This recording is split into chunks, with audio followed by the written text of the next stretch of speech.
కంసవధ. రోజులు గడుస్తున్నాయి. శ్రీకృష్ణుడు పూతనను సంహరించాడు. బక, ధేనుక, వత్సక, ప్రలంబులు అయిపోయారు.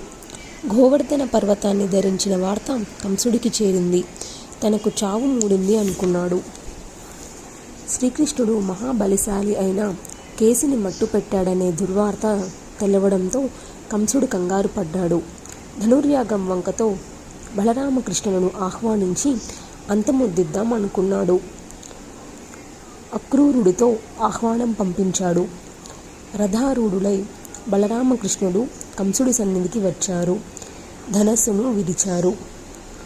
రాజకమనే ఏనుగును సంహరించారు. చాణూర ముష్టికలను మర్దించారు. సల, తోసలులను మట్టి కరిపించారు.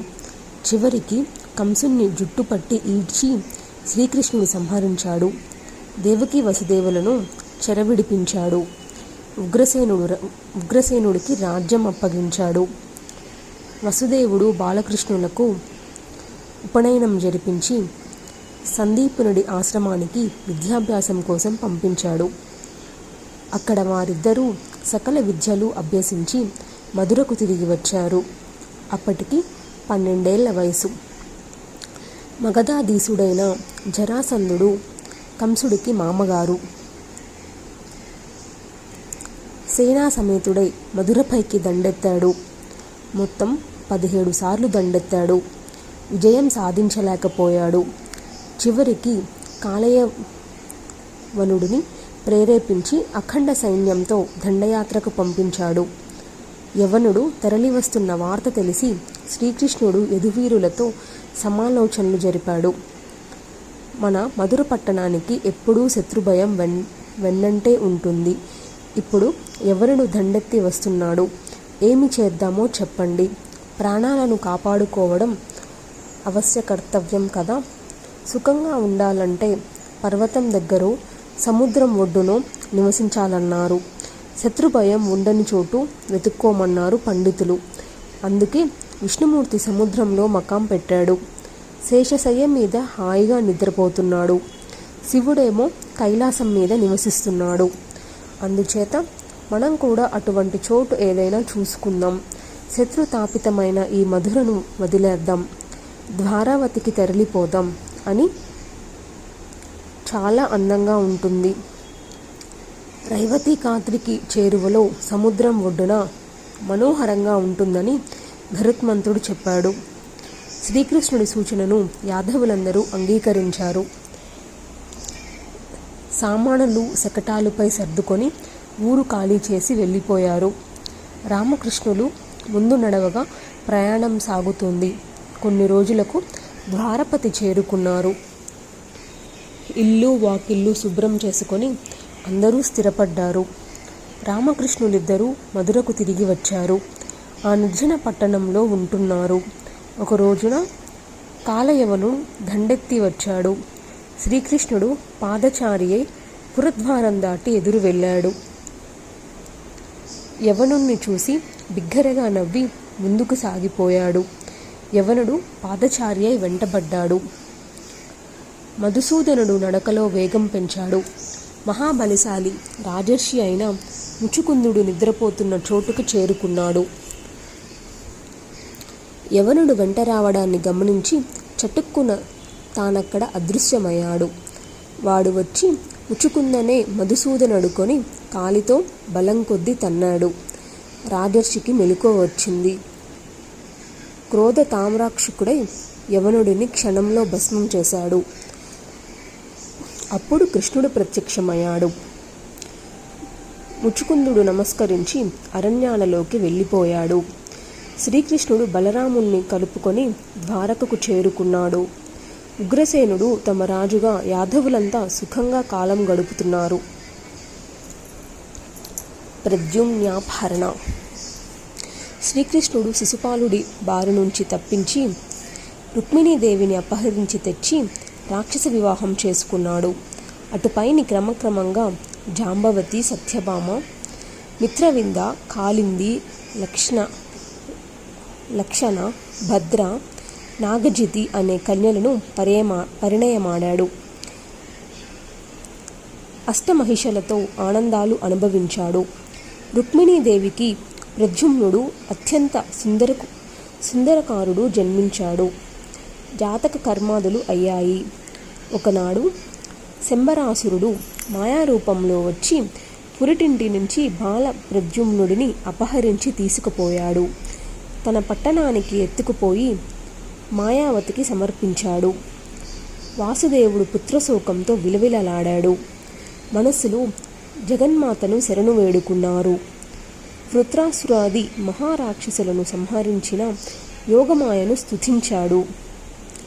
పరాశక్తి, పూర్వజన్మలో నా తపస్సులను నువ్వు మెచ్చుకున్నావు. నారాయణుడిగా బద్రికాశ్రమంలో 1000 సంవత్సరాలు తపస్సు చేసి నీ అనుగ్రహం పొందాను. మర్చిపోయావా తల్లి? ఈవేళ పురిటింటి నుంచి ఎవరో నా బిడ్డను అపహరించి తీసుకుపోయారు. దుర్బుద్ధితోనే తీసుకుపోయారు. వేళాకోలానికి తీసుకుపోయారో నా అహంకారం మీద మాత్రం దెబ్బ వేశారు.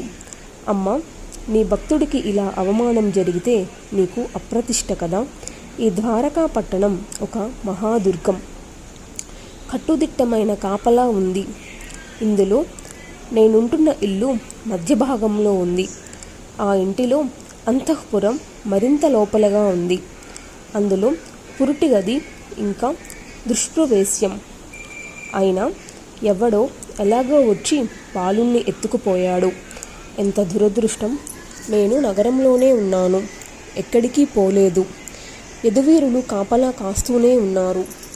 అయినా అపహరణం జరిగింది.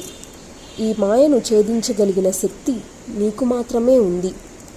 అమ్మ, నీ చరితం దురవగాహం, అతని గూఢం అని తెలుసుననుకుంటున్నా నాకే తెలీదు. ఇక సాధారణ దేహదారుల సంగతి చెప్పాలా? తల్లి, నా బిడ్డడు ఏమైపోయాడు? ఎక్కడికి పోయాడు? ఇదంతా నువ్వు కల్పించిన మాయాతెర. దయచేసి తెర తొలగించు. నీ నీళ్ళలు చిత్ర విచిత్రంగా ఉంటాయి. దేవకీ గర్భం నుంచి బలరాముణ్ణి హరించి రోహిణీ గర్భంలో ప్రవేశపెట్టావు. తల్లి ఒడి నుంచి నన్ను అపహరించి యశోదమ్మ పొత్తిళ్లలో పండుకోబెట్టావు. నీ మాయాశక్తి అపారం. త్రిగుణాత్మకంగా జగత్తును సృష్టిస్తున్నావు, పాలిస్తున్నావు, ఉపసంహరిస్తున్నావు. ఇది నీకొక నిత్య క్రీడ. సంసారులకు పుత్రోత్సవాన్ని కల్పిస్తున్నావు. పుత్ర విరహాన్ని రుచి చూపిస్తున్నావు. మా సుఖదుఖాలతో నువ్వు క్రీడిస్తున్నావు, వినోదిస్తున్నావు. ఇంతే కాకపోతే నాకు ఈ పుత్ర విరహం ఏమిటి? రుక్మిణి ఓలు విలిపిస్తుంది. నేను సన్నిధిలో ఉండి ఓదార్చలేకపోతున్నాను. హే లలితే, మా దుఃఖాన్ని నువ్వు అర్థం చేసుకోలేకపోతున్నావు. దుఃఖితులకు, భవరోగ పీడితులకు నువ్వే కదా దిక్కు. మా దుఃఖాన్ని కడతేర్చు. ఏ సంసారికైనా పుత్రోత్పత్తి అనేది సుఖాలకు పరసీమ కదా.